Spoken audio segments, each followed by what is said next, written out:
When three Muslims were gunned down by a white guy in Chapel Hill, North Carolina this week, immediately the headlines were saying hate crime, domestic terrorism, but all of that abruptly came to an end, and all of a sudden it was murder over a parking dispute.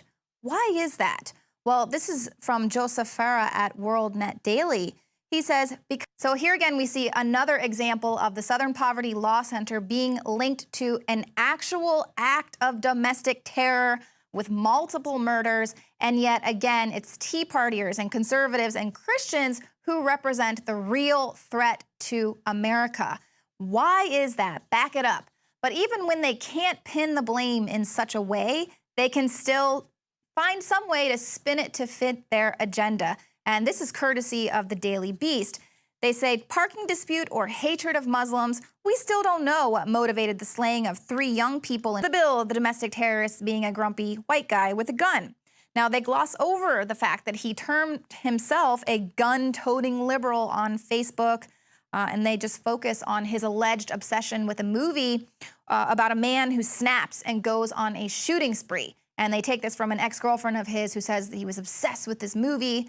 You know, what does that mean? Did he watch it over and over again, or did he just really like it? Was he a fan?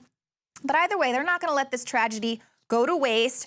If they can't pinpoint it on a conservative, then they're going to just pull in what is the common denominator there, the weapon. And it's almost as if they want to act like no one was ever killed before guns were invented, as if we don't have mass stabbings going on. But we know that gun grabbing has been the agenda for quite some time. And the only way that they're going to be able to do that is to continually program the mass of citizenry here in America to do away with guns. They're doing a very good job on it with Common Core, hitting the youth, basically rewriting the Second Amendment. So kids growing up these days have no idea how America was even founded and why and how we got here. But basically, it's just all about programming the populace to hand over the guns. And luckily for them, they've got this mass programming under control because they've been working on it for quite some time.